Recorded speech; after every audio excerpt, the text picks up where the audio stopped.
Hello, everyone. Good night from United Kingdom live. And obviously, you are listening in all other the world. So, in Australia, good morning, and rest of the part according to your time. I wish you a great time ahead. We are back with another show which is going to focus today on Australia. Australia is a beautiful country. It's rich with natural resources and beautiful, loving, caring people who has inspired the world over the year and made them as a nation and come up with a financially independent country. The most number of rich people in Australia is exceeding now, which means that people in Australia are smart and they love their resources, country, and the people. And today we are going to talk about the fiscal achievements, the fiscal situation, the fiscal policy that's which is made by government, how the government is smartly working in Australia and try to make their citizen proud. And for that to discuss, we have invited Imran Ashraf live from Sydney, Australia, who's joining us. Please welcome him. Thank you, Musa, and good morning to all the viewers and listeners. And as this is a beautiful Sunday morning in Australia, That's and amazing, Imran. We are now starting the winter and the weather is touching yes, almost zero. But you know, the yes, weather in London is always romantic, you're cloudy and amazing. So a lot of tourists I have seen in last few weeks are visiting, enjoying the winter. And you are lucky you are enjoying the sunny days, which I'm missing. So our yes. audience is very excited today to understand about Australian fiscal policy. So Mike is with you now. Thank you so much, Musa. And it's a very beautiful and very interesting topic because you know that in any economy, the two important element is fiscal policy and the monetary policy. So I would like to explain step by step the role of fiscal policy in Australia. The main objective of the fiscal policy in Australia is stabilizing the economy by reducing the gross and national debt as a share of the economy. So every year, government actually make budget. The main objective of the government is to bring the balance in the budget with the average course of time by stabilizing the economy.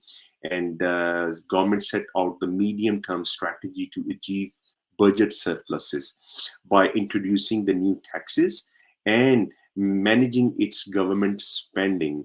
At the moment, we have seen that in Australia, the fiscal deficit or the government deficit is around 1.5% of the gross domestic product (GDP), and it is expected to increase to 2% of the GDP by 2024 to 2025. And then Australian government and the through the planning of managing the taxes and government spending, the Commonwealth has a plan to reduce the net debt to zero by 2029 to 2030 and bring the budget into surplus on average as an economic cycle. And they have pretty much formalizing their fiscal policy and the existing these coming years budget toward that direction when they would be able to achieve that economic surpluses. We all know that Musa, fiscal policy main objective is to implement taxes and reform programs in the society where people or the people of the nation will get the maximum benefit. So when government in Australia, through their fiscal policy, introduce new taxes to generate more revenue, and they adjust the size of spending, there is a complete policy reforms and there is a complete policy discussion being done.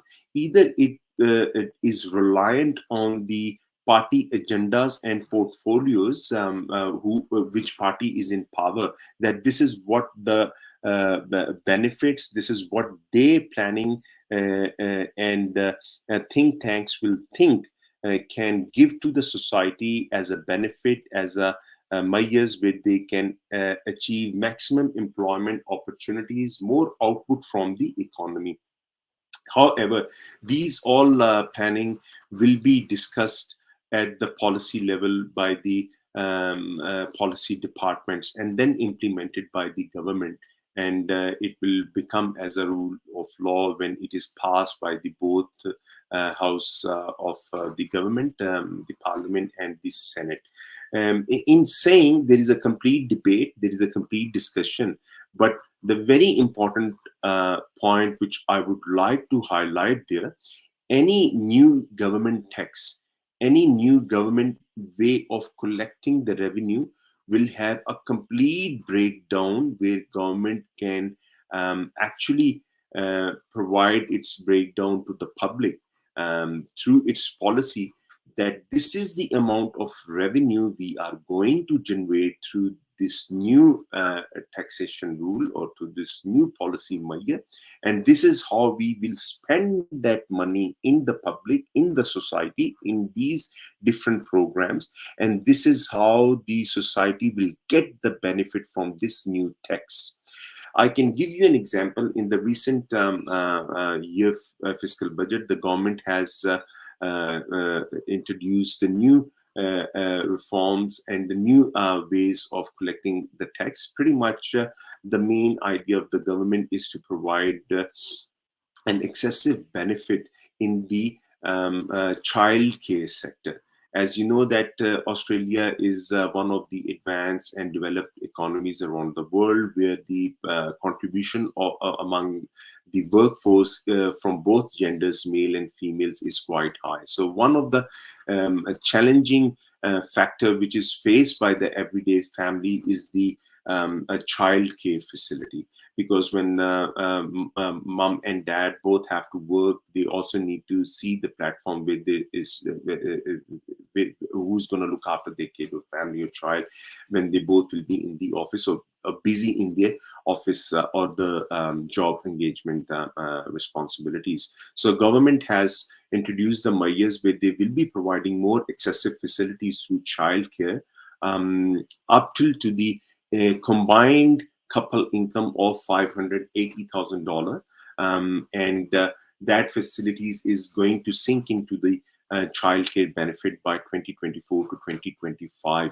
So some of the relaxation will be given this fiscal year, and some will come into effect in the next fiscal year. Similarly, we can see that there is a big debate going on in Australia for the paid parental leave, because we also need to emphasize the population growth in Australia.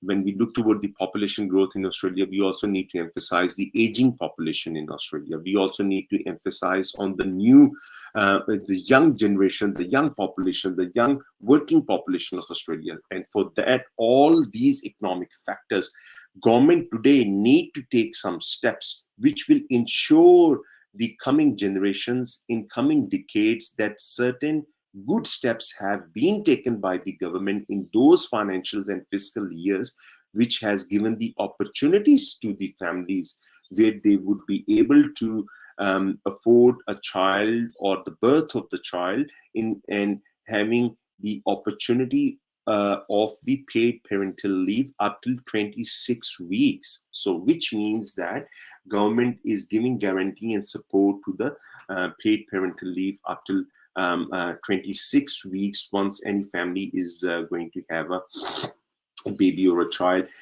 Going forward in coming decades, you will see that these are the important areas which will definitely have a positive impact on the Australian workforce and human capital as well.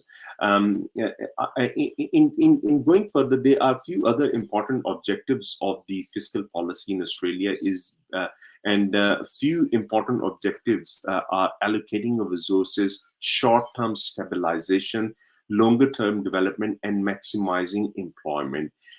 So these are other areas where government is working quite importantly and quite realistically, so that they can increase the short-term stabilization in the economy, and at the same time they will provide maximum or generate maximum employment opportunities in the society, so that the um, general living standard or the general living index of the people will be better off, or at least remain stable by the implementation of the new taxes or the revenue collection method. So in saying that, in Australia the fiscal policy play a very important role, and it is the responsibility of the government through its treasury department and some other important policy institutions, where the government needs to find the objective, how they can actually provide benefit to the society, benefit to the Australian society, benefit to the Australian people, and make them willing that they would happily pay these taxes, and these taxes will actually giving in return as a benefit to the society. We have seen in the very recent past, during the pandemic event, the government at that time was following the expansionary fiscal policy measures, where the government has reduced the taxes and government had borrowed excessive money and outflow that money to different channels and measures among the government, among the society, among the people. In some cases, government has given a lot of financial relief to the big institutions and corporations, so that they won't lay off their staff in the form of indirect wages, support, and benefits. So the idea behind all these expansionary measures was to keep the economy stabilized, keep the economy balanced, so that in coming years we might see that in the next few years the pattern of fiscal policy in Australia could be towards the contractionary, where the government might increase taxes and reduce spending, so that they will cover that deficit or cover that excessive amount of inflow which they have spent in the last 2 to 3 fiscal year during the pandemic period.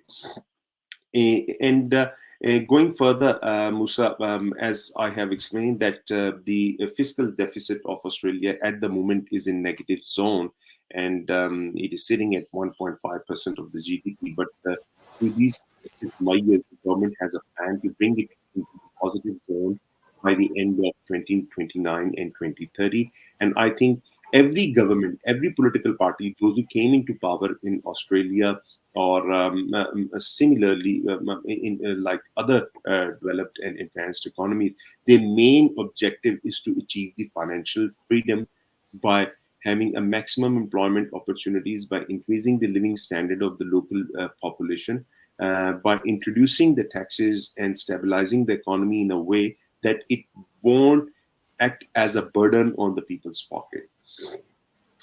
So in saying, it's a very balanced, it's a very stabilized fiscal policy.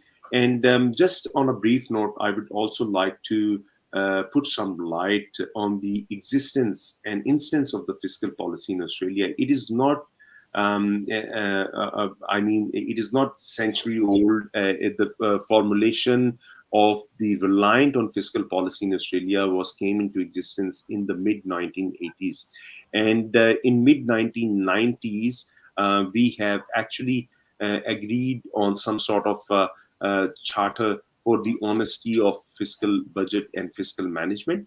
And so in saying, the history of fiscal policy and its implementation in Australia is not that old, but its implementation is obviously very strict and very honest, and doesn't matter whichever the political party will be in the government.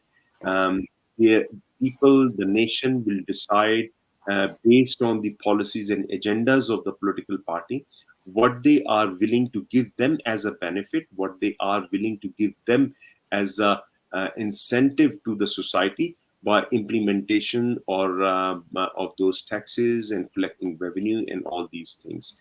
Yes, Musa. That's amazing, Imran. You gave a very insightful analysis of the fiscal policy And I want to thank you for joining us live from Sydney and enlighten us, the rest of the world, that how the Aussies are doing great, as they are great in sports. I can feel that they are great in their corporate governance and their parliamentary systems and their government fiscal policies. Australia, with inflation rate of around 7%, annual growth 1%, and a decent sized population full of natural resources, and listening from you such a dynamic analysis, I wish all the Aussies best of luck. And I want to thank you for joining us today. And I'm hoping to see you in the next program with a new show focusing on Australia and people to learn how to be a great nation. Thank you very much. Thank you.